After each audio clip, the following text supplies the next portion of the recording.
mostrar para vocês umas aplicações interessantíssimas sobre volumetria de precipitação, né? E aí, na próxima aula, a gente já começa a oxirredução, certo? O material está no SIGA A, né? A lista de exercícios também, e a gente vai dar prosseguimento a esse conteúdo agora. Certo? Então, vamos lá. Deixa eu ajeitar aqui.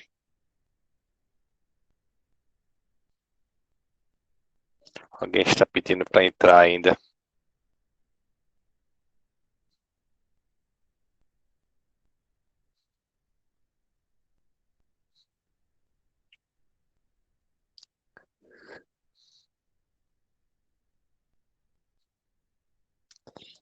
Bom, volumetria de precipitação. Como nós já trabalhamos com as reações de precipitação no contexto dos métodos, nos equilíbrios, né, de precipitação, fica mais fácil agora entender a volumetria, que na verdade é uma aplicação direta, né, entendendo, né, as reações envolvendo a precipitação. Bom, o que é que se baseia a volumetria de precipitação? Essa parte conceitual é sempre importante a gente falar, porque é uma noção introdutória para a gente ver o que que de mais importante a gente vai resumir aqui para vocês. Bom, volumetria de precipitação, né, baseia-se em reações.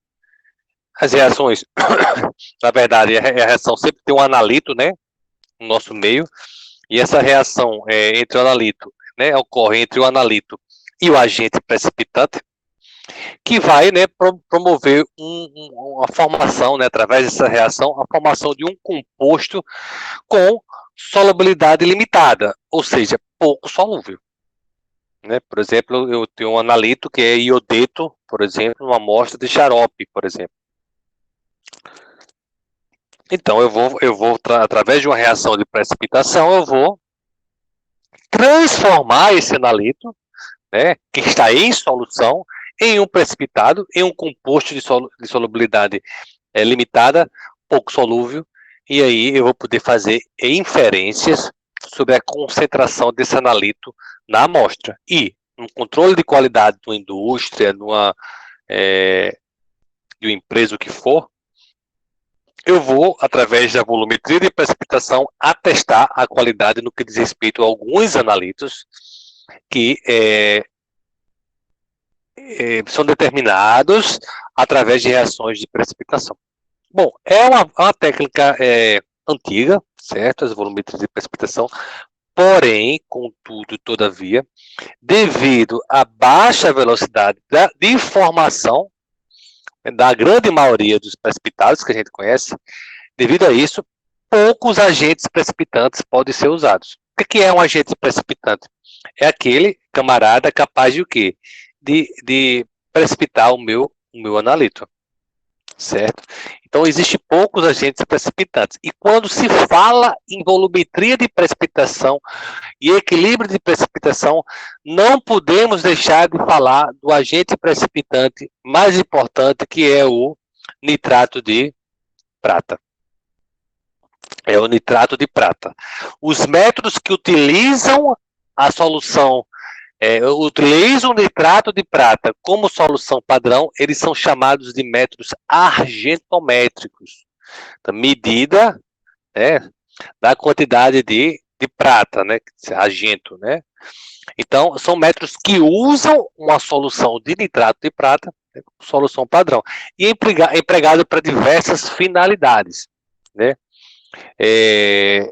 Quais são?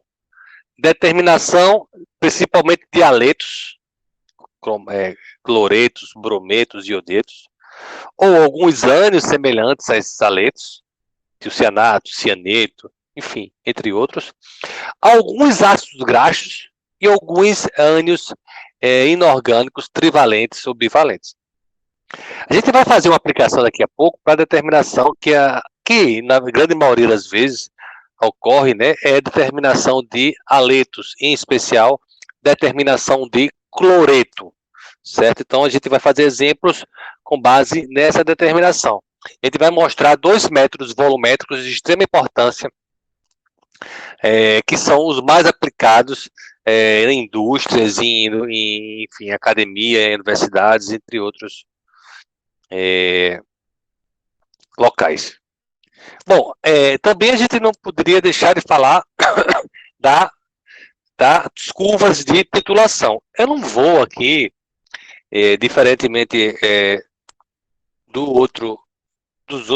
das outras reações, fazer de forma exaustiva, ponto a ponto, de uma volumetria de uma curva de titulação. Por quê? Porque é bastante similar. A essência é uma só, né? Então, uma titulação com nitrato de prata, então, em geral, o que é que eu tenho aqui? Eu tenho uma bureta, certo?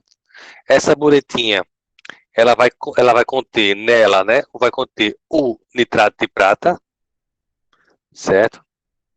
E no Erlenmeyer vai conter o quê? O meu analito, que pode ser o quê? Né? Qualquer um haleto, né? Um cloreto, um brometo, um iodeto. Vamos pensar um cloreto, né?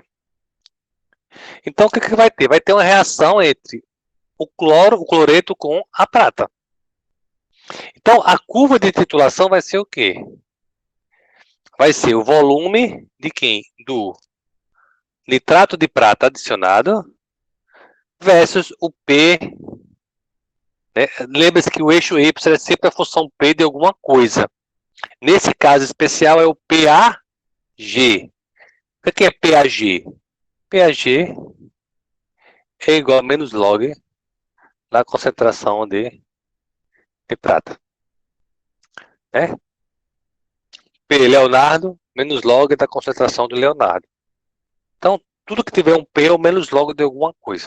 E aí você vai ver o custo da titulação e vai ser algo semelhante àquilo que a gente viu, onde as informações mais importantes estão nessa região abrupta da curva da titulação.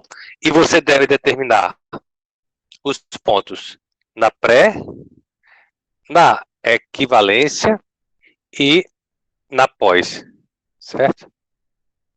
Nesses 3 pontos. Aí você consegue traçar a curva.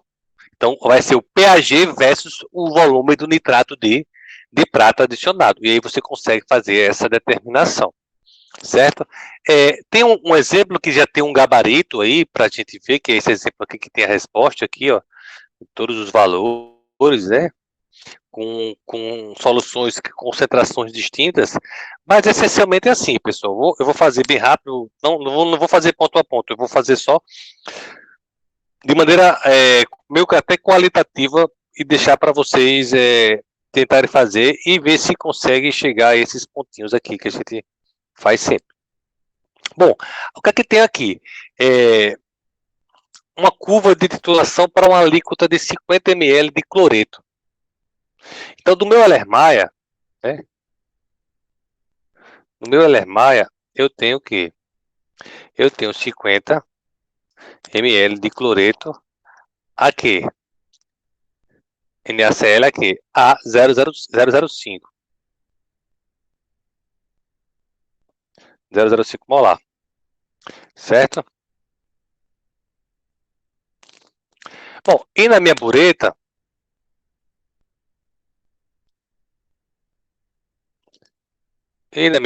eu vou ter quem? A minha prata. Certo? A minha prata, cuja concentração é 0,100. Certo? Beleza. Então, o que é que eu vou ter? Antes de adicionar a prata, eu vou ter cloreto, né? E aí eu vou adicionando a prata, eu vou consumir o meu cloreto, então a concentração de cloreto vai diminuir aqui, né? Para formar mais o precipitado. Então, a partir do momento que eu vou adicionando a prata, o cloreto vai sendo consumido e vai indo para a formação do produto. A gente sabe que o inverso dessa reação é a dissolução do nitrato de prata. E a gente sabe que o KPS é igual a quê? A concentração de prata vezes a concentração de cloreto. E a gente sabe que na equivalência, na equivalência,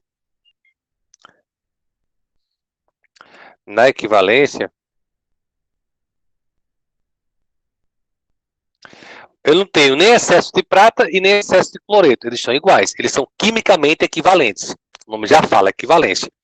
Então, a concentração de prata é igual à concentração de cloreto. Logo, KPS vai ser igual à concentração de prata vezes a concentração de cloreto. Quem é a concentração de cloreto? Igual à concentração de prata. Então, KPS igual à concentração de prata ao quadrado. Concentração de prata, raiz quadrada de KPS. Concentração de prata. Então, tirando a raiz quadrada desse valor aqui, de KPS, né? Deixa eu ver aqui. Acho que é o mais, certo, pessoal? É o mais.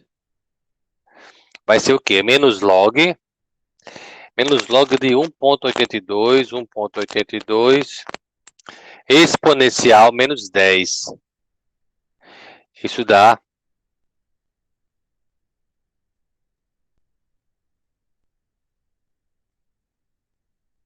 aí novo, menos não, raiz quadrada de 1,82 exponencial menos 10. Isso dá 1,34 vezes 10 a menos 1, 2, 3, 4, 5. Vai ser 1,35, né? 34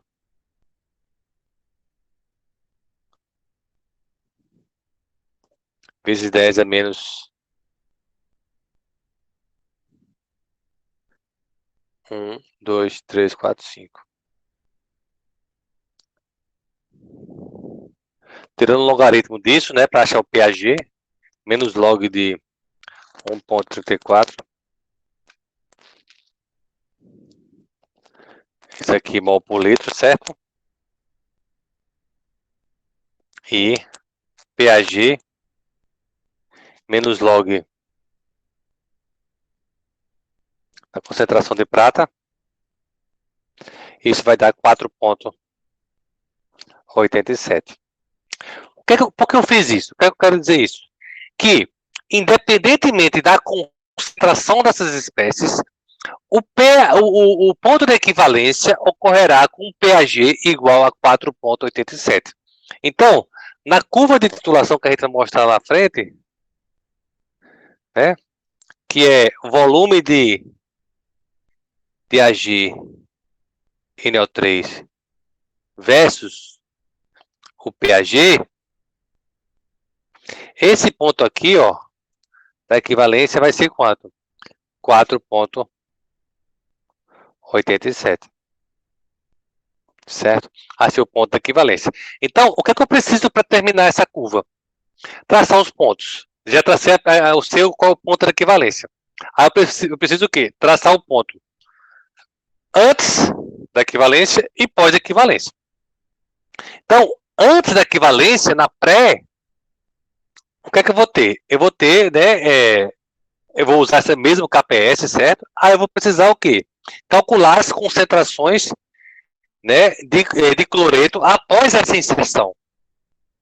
Quando eu encontrar as concentrações de cloreto após essa inserção, e eu sabendo o KPS, né, eu vou achar quem? A concentração da prata. Aí acha a mesma coisa, aí faz o menos log e acha o PAG. né? A partir do momento que faz a equivalência, que as concentrações são as mesmas, aí eu vou ter o quê? Um excesso de prata, certo? Então você vai ter um excesso de prata, né? Aí você vê o quanto foi consumido de cloreto, o que sobra é prata. E aí você calcula o pH. Aí vocês vão ver e vão encontrar esses pontos aqui, ó. Aqui, ó. Certo? A equivalência, né? 4,87. Independente do independente do pH. Aí você fala, professor, como é que você sabe que é 25, né? Ponto de equivalência. É só ver a equivalência química, né? Número de mols. Na equivalência química, prata igual a cloreto. O número de mols a prata igual ao número de mols do cloreto, né? Então eu tenho que concentração da prata vai ser 0,1 mil, né? 0,1 mil vezes volume da prata igual a concentração do cloreto, 0,50, vezes volume, que é 50. Então, isso dá um volume de 25 ml, que é o volume de equivalência, certo? Ou seja, a equivalência correrá em 4,87, né, a um volume de 25 ml de prata. Aí se calcula o que tem antes e o que tem depois, certo? Dessa forma. Aí vocês fazem e tentam ver se conseguem reproduzir esse mesmo volume, né? A gente sabe, por exemplo, 10 ml de prata, né? Então você vai calcular a concentração de cloreto, né? Quando você tiver o adicionado na solução 10 ml de prata. Aí é o volume total, né? Aí você vai fazer a,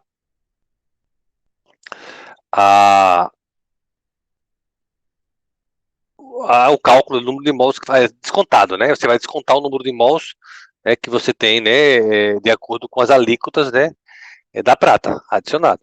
Aí você vai ver o quanto de cloreto ele está em solução. Então, assim, eu não vou cobrar isso particularmente da prova, mas é interessante vocês fazerem essa aí para ter uma ideia mais é, de como se faz e como se visualiza essas contas. Observe que essas curvas são muito parecidas. Então, a região, por exemplo, se você for observar a região do pH entre 4 e 6, aqui entre 4 e 6, essa região aqui é a região que a curva mais concentrada é a região que tem um erro mínimo. Vou pegar a B, que é essa aqui, a B, que é mais diluída, observe que ela é mais estreita. Ela é mais, o ponto de equivalência é menos aparente. Há uma região menos abrupta em relação à concentrada. A concentrada tem uma faixa maior. A diluída não, porém ocorre em 4,87 e a 25 ml, independente da faixa, certo?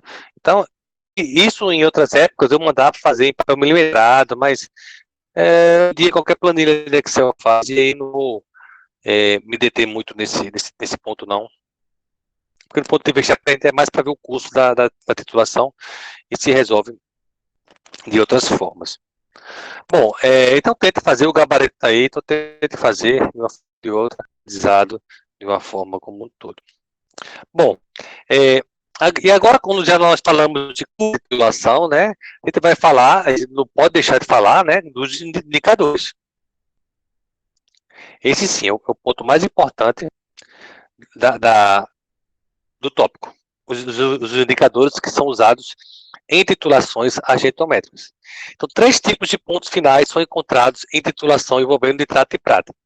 O potenciométrico e o amperométrico. Eu não vou detalhar esses 2 pontos, nenhum nem o outro. Por quê? Porque tanto o amperométrico quanto o potenciométrico são voltados para a química analítica instrumental, certo?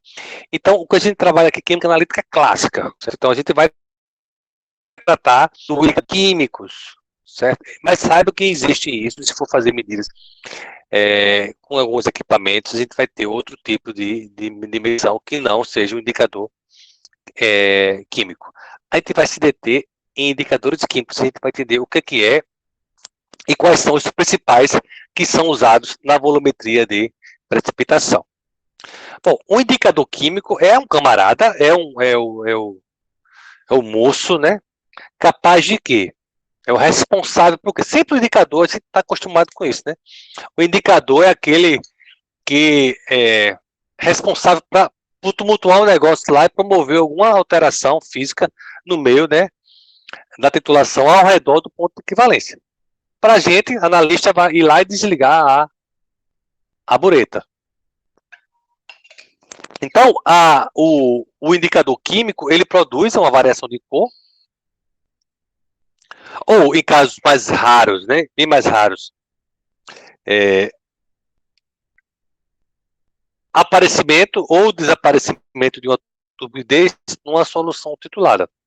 Certo? Então, você vai titular, então, em geral, ocorre um precipitado, né, então muda-se a cor, né, a solução fica um pouco mais turva, né, com a turbidez mais elevada, fica mais turva, né, material em suspensão, indicando o ponto final de titulação. Para ser um indicador químico, a cor deve ir em uma faixa limitada da função do reagente ou do analito. Pegar um indicador, né, que mude de contexto alguma coisa numa região antes de equivalência ou depois de equivalência, certo? Porque você não vai ter um erro elevado de titulação. Ela deve, de fato, né, ocorrer naquela faixa limitada e deve, né, estar dentro, né, daquela região abrupta da curva de titulação. Então, a gente vai mostrar aqui, detalhar dois indicadores muito importantes, e em concursos, quem for fazer sempre cai uma coisa ou outra. São dois métodos muito interessantes em volumetria. Então, se vocês, em algum momento, se forem para a indústria e forem ter que determinar algum analito, como algum aleto, como cloreto, brometo, um iodeto, por exemplo, ou íons semelhantes, vocês vão utilizar. Que são esses dois primeiros aqui. Certo? Que eu vou detalhar passo a passo, um por um. Pode ter os indicadores de adsorção? Pode falar.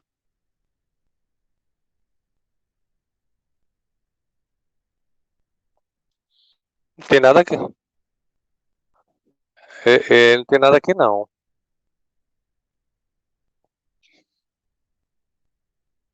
Hum. Pede para entrar de novo.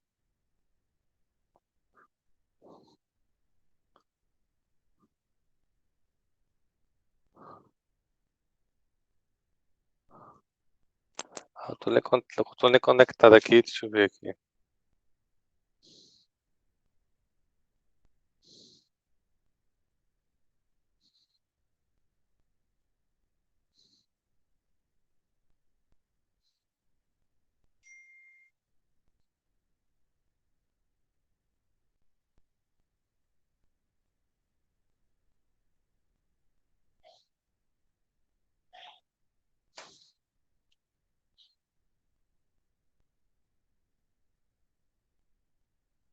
Obrigado, viu, Divaldo?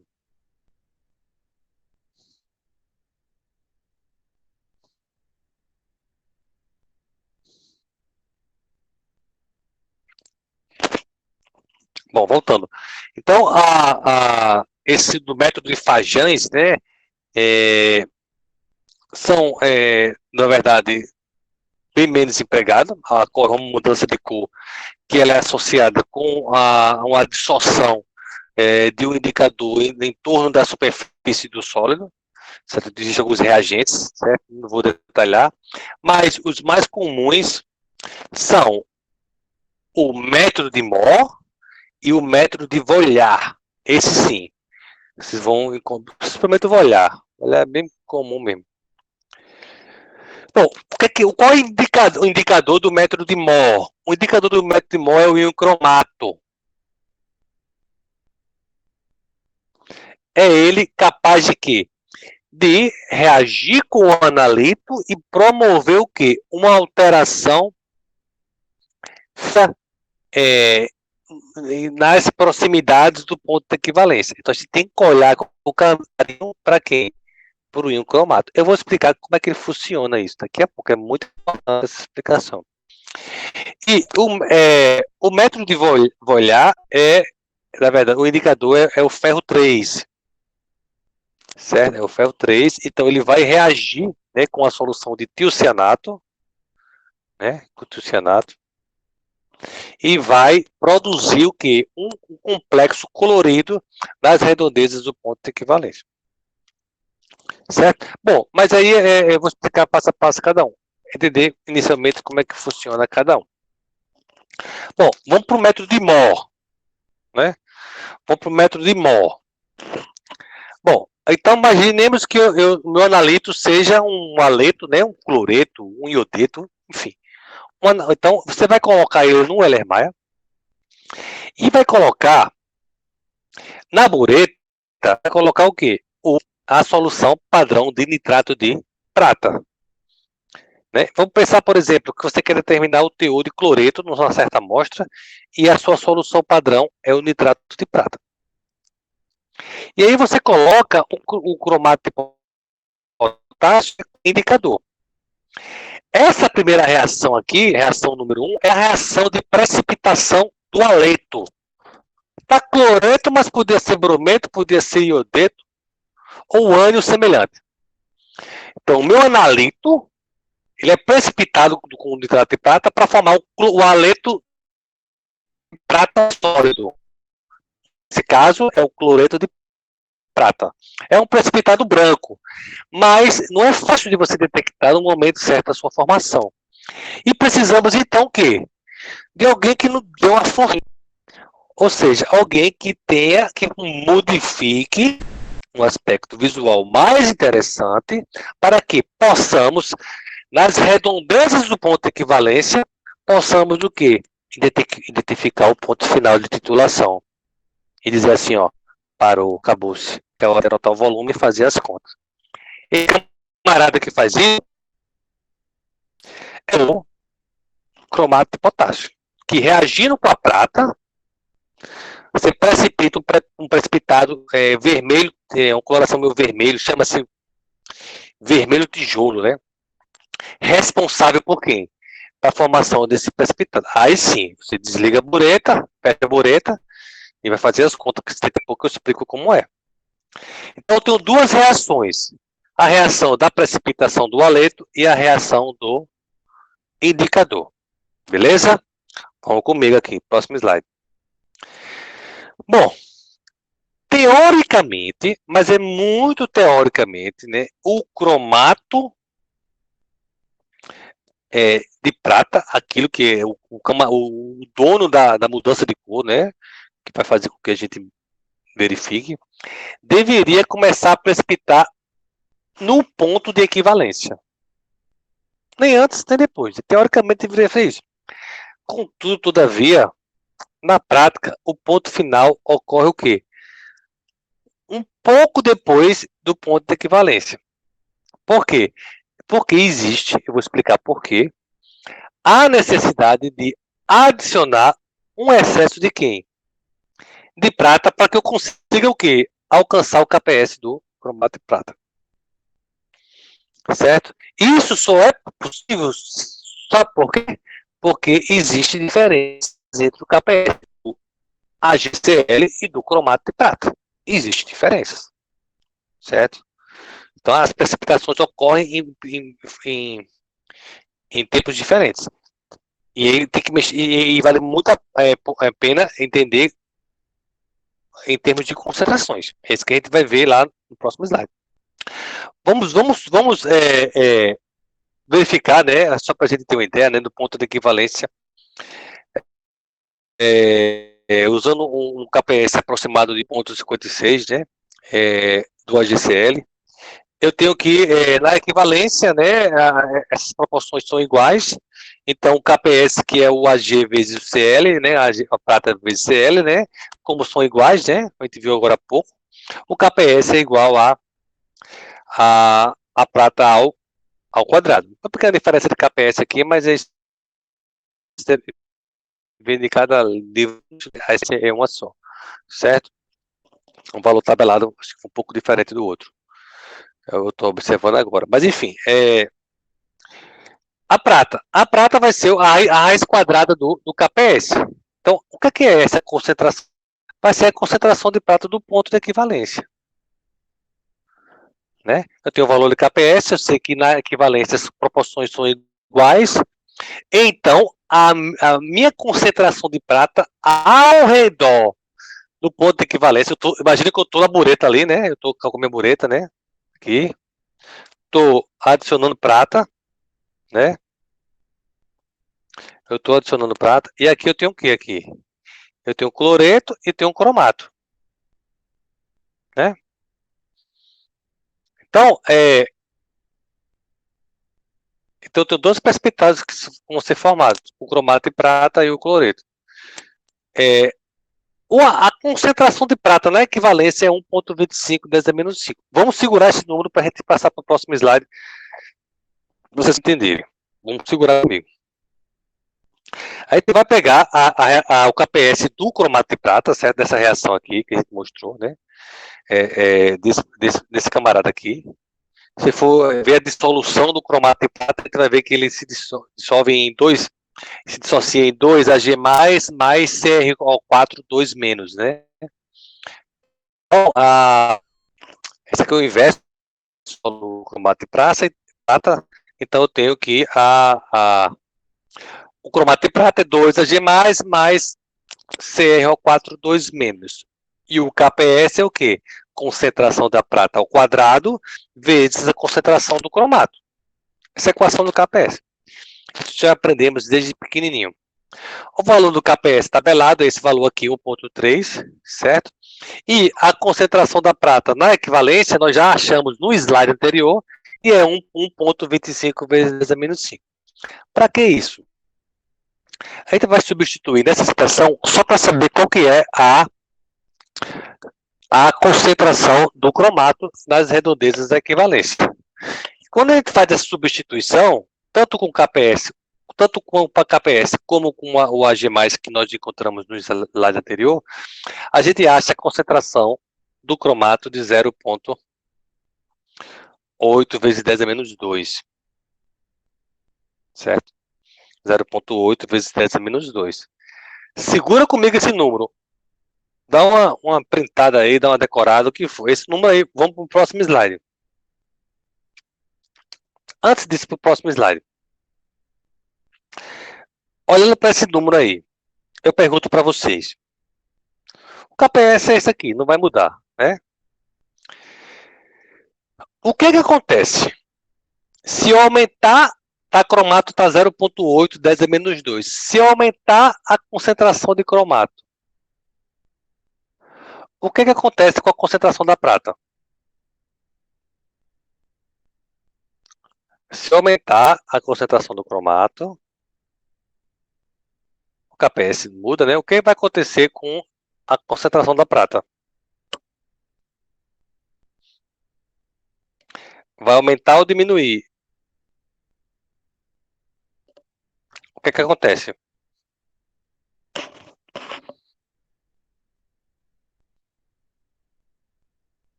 Isso aí a concentração da prata é o quê? É o quadrado, né? KPS sobre concentração de cromato.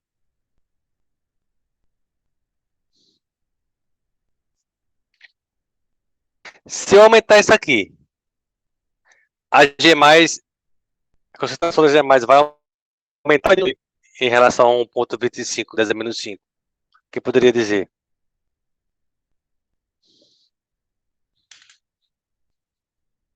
Vai diminuir. Ou seja, vai diminuir. Ou seja, vai ser antes da equivalência. Se a concentração de cromato for maior do que 0,8 vezes 10 a menos 2, se a concentração de cromato for maior do que 0,8 vezes 10 a menos 2, a concentração de prata vai ser menor do que 1,25 vezes 10 a menos 5.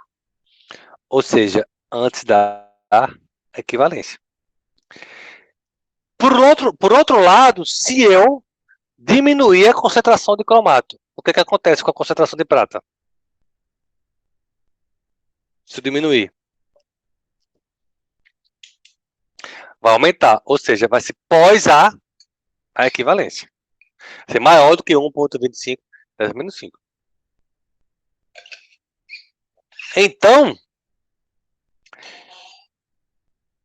né, analisando esse valor em torno de 0,8, a gente vê que se a concentração de prata for maior do que 0,8, então o cromato de prata começará a precipitar quando a concentração da prata for menor do que 1,25 vezes 10 a menos 10.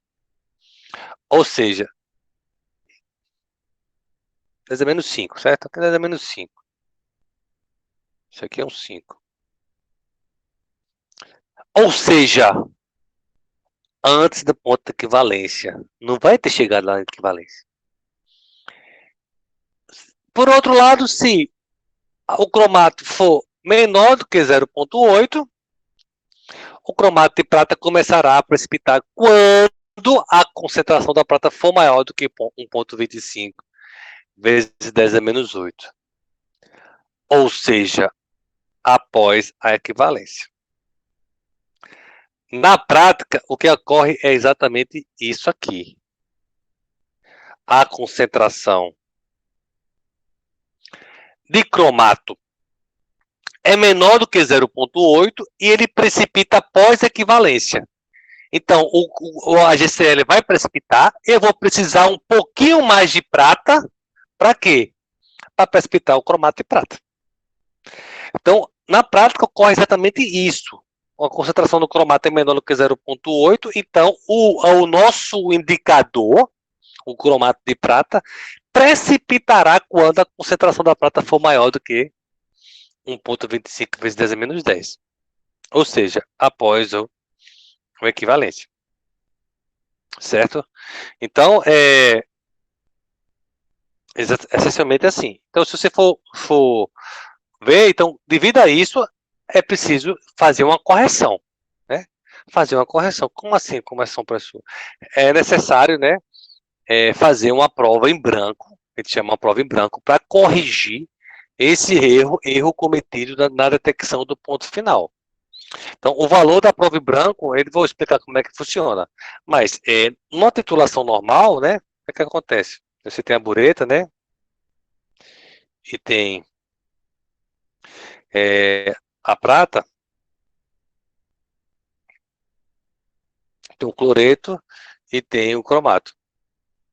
Então, eu vou precipitar o cloreto e eu vou precisar de adicionar um pouco mais de prata, um pouco mais de excesso para precipitar o cromato de prata, que eu consegui ver. Então, o volume da titulação, né, propriamente dita, vai ser o quê? O volume da titulação vai ser o quê? O volume para precipitar o cloreto, mais o volume para precipitar o cromato. Né? Então, eu tenho que corrigir isso, né? Eu tenho que fazer essa correção. Então, eu faço uma prova em branco. Então, como é que é a prova em branco? Né? A prova em branco, eu pego a mesma quantidade pego a mesma prata, coloco aqui na bureta, e pego o mesmo volume usado na titulação, e coloco só água destilada e cromato. E aqui prata. Faço só isso. Tá dando um delay, né? Um pouco de delay, né? Então, eu coloco prata na bureta e só água destilada e cromato. E aí eu tenho o quê? Um volume necessário da prata, que chama volume do branco, para precipitar o cromato. Então eu vou saber aqui exatamente quanto preciso de quem? De prata para precipitar todo o meu cromato. Aí o volume corrigido, né? Ele chama volume corrigido aqui, vai ser o quê? O volume da titulação propriamente dito, menos o volume da prova em branco. Esse volume da prova em branco é só a quantidade, né, de excesso de prata que é necessário para precipitar o cromato. Então você faz a titulação normal, né? Vamos pensar, por exemplo, vamos supor que a sua titulação deu 12 ml, né? Você viu a mudança de cor, né? Aí você vai fazer a prova em branco e a prova em branca deu 2 ml, por exemplo. Então 12 menos 2, 10. Então 10 é o volume corrigido, é o volume que você vai usar para fazer a conta, para fazer o cálculo, certo? Basicamente isso. O método de Moore, ele tem uma característica que ele deve ocorrer em meio neutro, né? Ou levemente básico. Por quê? Se o meu tiver ácido, né? Se o meu tiver ácido, então eu vou ter um excesso de quê? De íons H+. Então, se eu tenho um excesso de íons H+, né, o que, é que vai acontecer com o equilíbrio? Vai deslocar para onde? Se eu aumento a concentração, se eu aumento a minha acidez, eu estou aumentando quem? A concentração de ácido. Então, quando eu aumento a concentração do ácido, eu desloco o meu equilíbrio para onde? Para a direita. O que, é que acontece com um cromato? Vai diminuir. Então, meu ácido é um problema para o método de Moore. Por quê? O meu ácido vai ter um excesso de íons H+, que vai fazer com que eu diminua a concentração do meu cromato. Então, ele rouba meio que rouba meu cromato, né? A solução. Então, não é interessante, então, deixando o meu neutro, né? Dá para fazer direitinho, né? Sem grandes quantidades de íons H+, ou levemente básico. Isso é uma característica do método de Moore. O método de Voillard, que a gente vai ver lá na frente, já é um pouco diferente. Certo? Já é um pouco diferente, ele usa o meio tem que ser justamente tem que ser ácido. Daqui a pouco eu explico. Uma aplicação interessante, é uma aplicação normalmente está em lista de exercício e em prova, é a determinação de cloreto. A amostra que eu vou mostrar aqui é o soro fisiológico, mas podia ser outra amostra qualquer, certo? Então, alguém está tentando entrar aí. Certo, eu vou mostrar aqui então a determinação de cloreto.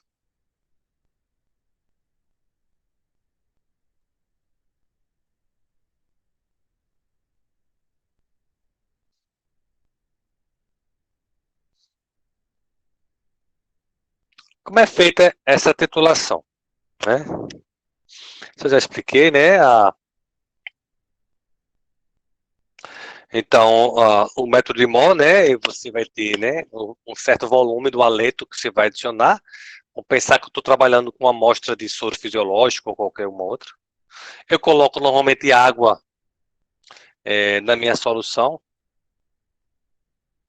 Vocês não estão visualizando não aí não, né? Deixa eu ver, acho que aconteceu algum problema aqui. Só um minuto. Tá tendo um delay. É, tá tendo um delay. Deixa eu botar aqui. Eu estou percebendo que tá aí. Eu vou fazer o seguinte. Vamos ver se dá certo para isso. Como é feita a titulação? Passar. Mais ou menos, mais devagar. Então, você pega a bureta, coloca o nitrato de prata padronizado, coloca um volume de um determinado haleto, pode ser um xarope, um soro, né? Enfim, mas aqui vai ser o soro que vai ter o NaCl, né?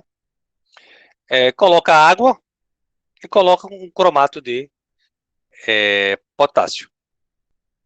E aí você vai ter o volume experimental gasto para chegar à titulação. A gente vai chamar isso de volume da titulação. Aí você vai fazer a prova em branco, vai colocar o mesmo nitrato de prata na bureta, e aí vai ser só o quê?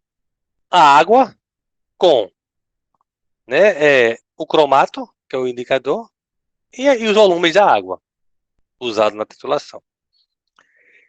E aí vai determinar quem? O volume do nitrato de prata para precipitar apenas o cromato. Esse volume é o volume da prova em branco. O volume corrigido vai ser o volume de titulação menos o volume da prova em branco. Isso eu já comentei no outro slide. E está aqui. Então, normalmente na titulação você faz triplicatas, depois tira a média, certo? Normalmente é assim. Então você vai ter 3 titulações, 3 provas em branco e 3 volumes corrigidos. Depois tira a média e usa um volume corrigido médio, certo?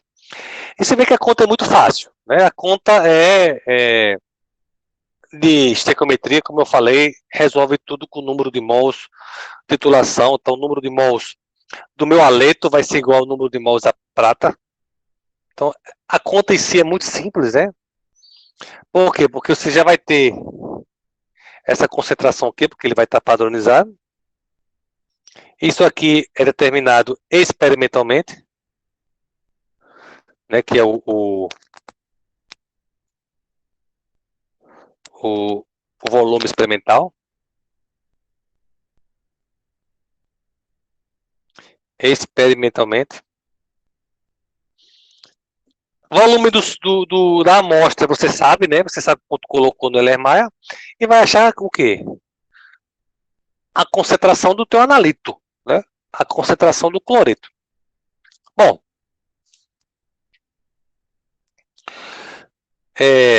o que você quer? Quando você vai achar a concentração do cloreto, você não vai pegar um soro. Quem tiver curiosidade, eu estou mostrando o soro, mas podia ser uma amostra qualquer aí, alimento que for, não sei, qualquer uma amostra.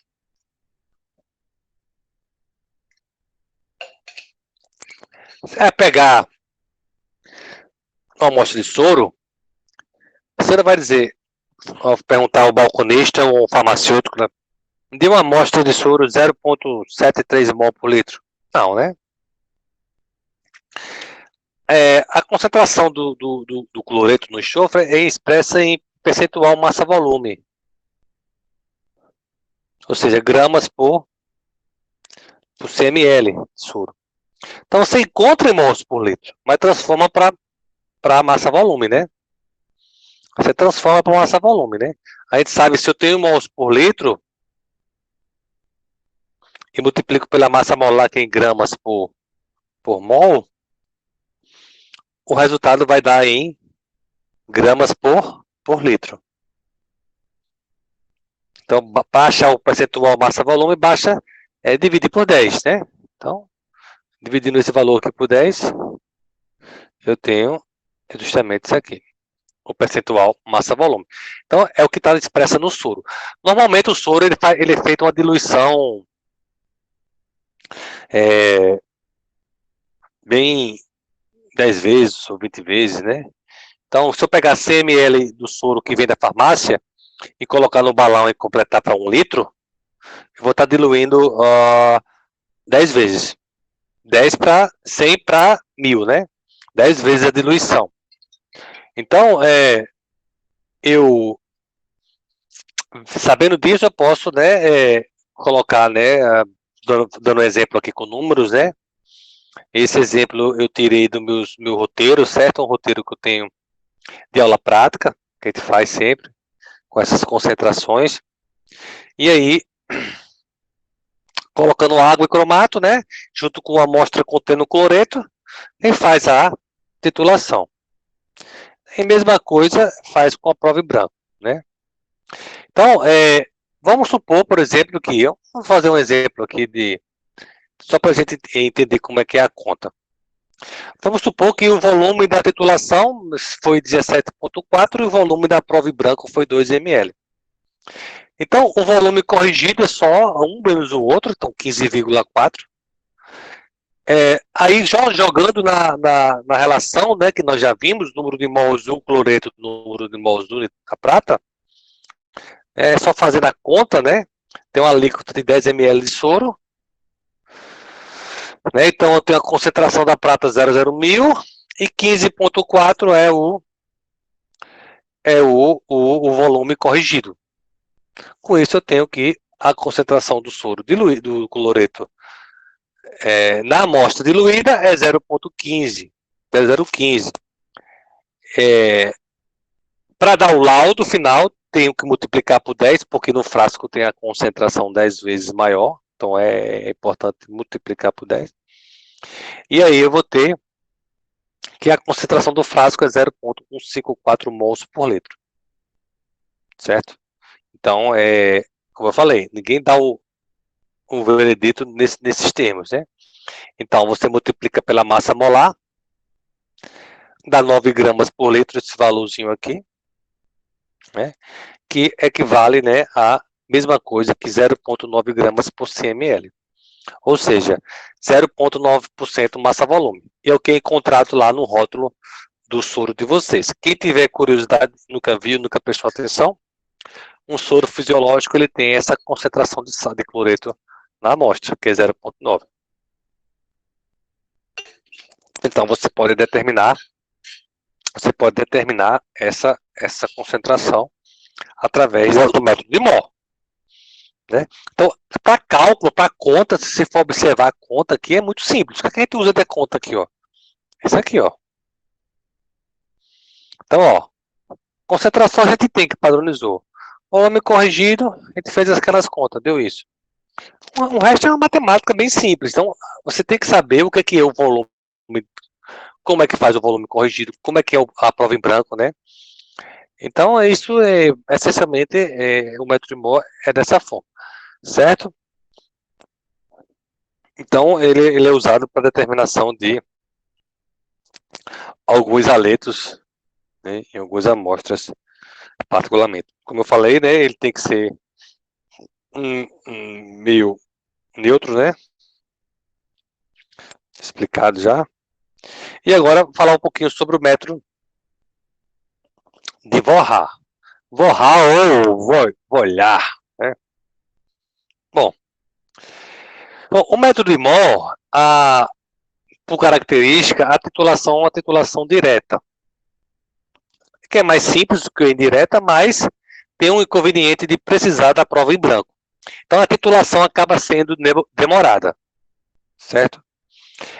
Você utiliza como titulante o nitrato de prata e o indicador como cromato. Isso é o resumo do método de Mohr. Poderia até dizer aqui que o meio é neutro, né? O levemente alcalino, né?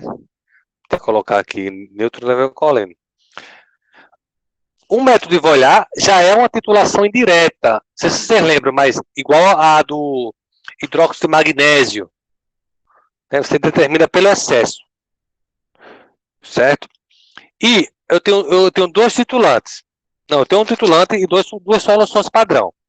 Que é o titulante que vai estar na bureta, é o tiocianato de potássio. É ele que vai estar na bureta. Então é uma solução padrão. Normalmente se padroniza isso antes. Certo? E aí o que você faz? Antes de adicionar o tiocianato, ocorre a reação da prata com o analito. E o indicador é o ferro 3. Certo? E o meio aqui tem que ser ácido. Aqui tem que ser ácido. Certo? A gente vai explicar agora como é que funciona.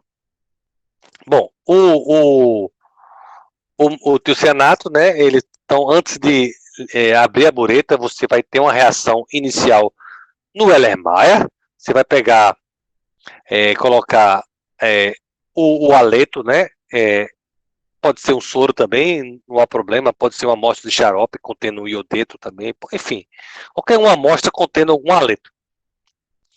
Coloca água, ferro e acidifica o meio. Você pode colocar um ácido nítrico, acidificar o meio. Depois eu explico por que tem que ser ácido. Então, aí eu tenho o meu aleto. O que você faz? Dando para cima dele em nitrato de prata. Observe que eu não estou nem bureta aqui. A reação aqui está no Erlenmeyer. Aí jogo o nitrato de prata. Então, quando eu digo número de mols, eu sei a concentração do nitrato e sei o volume do nitrato que eu adicionei. Isso é número de mols. Então, a reação ocorre do meu aleto com a prata, formando o meu aleto de prata sólido e o nitrato de prata em excesso. Então, a quantidade é calculada já para garantir o quê? Que a prata precipite todo o meu haleto, e sobra ainda o quê? Um excesso da prata. Esse excesso que da prata remanescente é titulado com o tiocianato de potássio. Então, observe que a primeira reação que ocorre é entre o nitrato de prata e seu haleto. Ele precipitou. Depois você vai titular com o tiocianato de potássio, padronizado, né? Então você vai colocar na bureta ele, né? Vai padronizar, né? Colocar na bureta e vai ver a reação. Então observe que aqui, eu tenho agora o nitrato de prata que está em excesso, sobrando a prata boiando lá, né? Reage com o tiocianato, formando esse tiocianato só de forma paralela. Ocorre a formação do complexo colorido, meu vermelho, do ferro com o tiocianato. Então ele muda de cor para vermelhozinho bem claro, indicando o ponto final. Então a reação ocorre, né, quando você liga a bureta do ferro com o tiocianato. Então o ferro é o nosso indicador, que vai formar um complexo colorido, vermelho, né, nas redondezas do ponto de equivalência quando reagir com o tiocianato. Então forma esse complexo e você desliga a bureta e anota o volume. Então observe que aqui ocorreu o quê? Você adicionou a prata no haleto, né, precipitou ele na forma do haleto, e o que sobrou, que esse camarada aqui, é titulado com a solução padrão do tiocianato.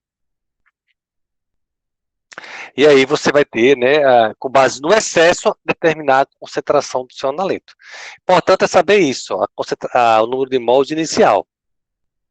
Certo? A gente sabe que quando a gente adiciona a prata, inicialmente lá no Erlenmeyer, o número de mols inicial da prata, né? É o quê? É o número de mols da prata para consumir todo o meu haleto, mais o número de mols da prata que está em excesso. Sabe disso? Né? Então, é esse camarada aqui, ó, que até então a gente não sabe, né? Que vai o quê? Que vai reagir com o tiocianato. Né? Nessa reação. Né? Então, aí sim, aí você vai saber a relação do nitrato de prata em excesso com o tiocianato é de 1 para 1. Né? Vamos ver aqui no próximo slide. Então, aqui eu tenho um soro, né? 10 ml, né? Posso colocar também um soro, né? Coloco acidifico o meu meio com nitrato, ácido nítrico, indicador, e adiciono no meu Erlenmeyer direto 25 ml de prata 001. Aí ocorre essa reação, como eu falei anteriormente. Cloreto, prata, cloreto de prata e o excesso de nitrato. Aí eu pego e faço o quê? Então, o número de mols do cloreto, né? É igual aqui. O número de mols da prata responsável por quem? Por consumir o cloreto. A gente sabe que esse número inicial da prata, certo? Presta bem atenção aqui para não ficar perdido. O número de mols da inicial da prata, que é essa quantidade aqui que eu coloco, parte dele é para precipitar o cloreto e parte dele sobra. Aqui sobra titulada com tiocianato. Então, desenvolvendo essa mesma equação que eu comentei, né, o número de mols do original da prata vai ser igual ao número de mols do cloreto, né? Afinal de contas, o número de mols do cloreto é igual ao número de mols da prata que reage com cloreto, já que a relação aqui é de 1 para 1, né? A gente não pode esquecer essa relação. Muito mais complicado era aquela do magnésio, que era 1 para 2. Se vocês estão lembrados em neutralização.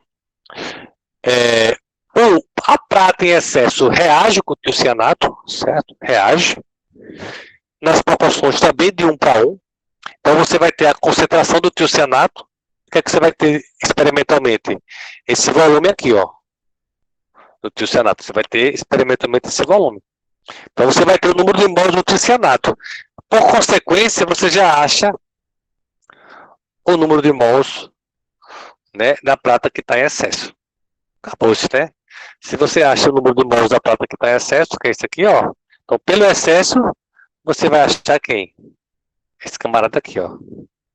Que é o seu analito. Né? Aí você completa, né? Então, o número de mols, olhando essa expressão aqui, o número de mols é original da prata, vai ser o número de mols do cloreto mais o número de mols do tiocianato. Certo? Então, aí, desenvolvendo, eu finalizo a equação, né, com essa relação. Então, o número de mols do cloreto vai ser aquela quantidade inicial de prata que você adiciona, menos o número de mols do tiocianato. Acabou-se. Aí você faz você sabe quanto é que tem do seu analito. Podia ser iodeto aí também, podia ser outro analito. Era a mesma coisa, né? Coloquei cloreto só para ilustrar o problema. Se você for pegar, né, no ponto de vista prático, né, você vai ter essa mesma equação aqui, né, final, né? Se eu for levar ela pro outro slide, né, eu vou ter o quê? Concentração do soro vezes o volume do soro, né? Vai ser o número de mols inicial da prata menos o número de mols do tiocianato. Então aqui, ó, experimentalmente isso aqui, volumetricamente, isso aqui está padronizado. Isso aqui eu sei, né? Conhecido, né? Você acha, isso aqui você sabe quanto é que você adicionou a quantidade, e você acha quem? Isso aqui. Então, fazendo as contas, vocês vão ter também mols por litro, né? E aí é só finalizar, né? Multiplicar por 10, né? E transformar para massa volume, num procedimento muito similar, certo? Então, é um método mais interessante. A visualização é muito mais fácil de ocorrer do que no método de Moore, muito mais rápido. Então, pelo excesso da prata, você consegue determinar o quanto você tem de cloreto, do analito. Por que é importante ser ácido? Lembre que o nosso indicador é o ferro 3. Se não for ácido, se for básico, o que é que vai acontecer? Ele vai mandar o ferro dormir. Ele vai precipitar o ferro. Então, se não for o meio ácido, por isso que acidifica o meio. Por quê? Porque se esse valor aqui estiver alto, ou seja, o meu meio estiver básico, esse valor vai estar muito alto, não vai? De hidróxido. Se ele vai estar muito alto, o meu equilíbrio vai deslocar para a direita e eu vou fazer o que com o ferro? Vai diminuir. Então, meio básico, ele favorece a precipitação do ferro. E não é interessante. É interessante que o ferro fique em solução para quem? Para precipitar para reagir com quem? Com o tiocianato para formar o complexo ferro, tiocianato de ferro. Certo? É interessante que ele esteja em solução. Por isso que a gente acidifica o meio. É diferente do, do método de Moore, que ter um meio ácido já é ruim, porque ele rouba o cromato. Então, essa parte aqui é importante também, a gente ter um certo conhecimento, para ficar claro, certo? Então, essencialmente é isso, né? Aqui está as reações,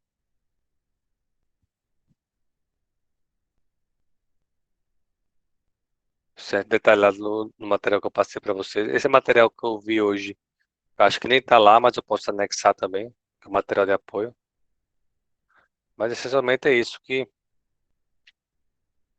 eu tinha para mostrar para vocês sobre a volumetria, certo? Esses dois principais métodos, né? Com esses exemplozinhos aqui. Então dá para.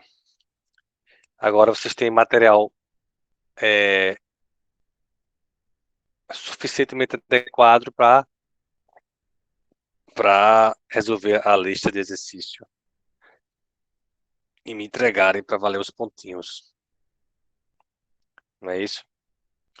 Eu fiquei sabendo hoje que as aulas serão presenciais, né? No próximo período. É, acho que vai ter um ou outro departamento que vai fazer remoto ainda, alguma coisa assim.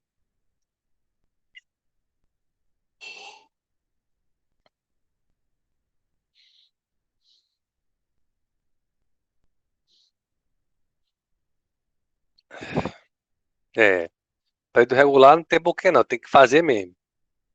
As disciplinas normais, vai ser bem puxado, viu?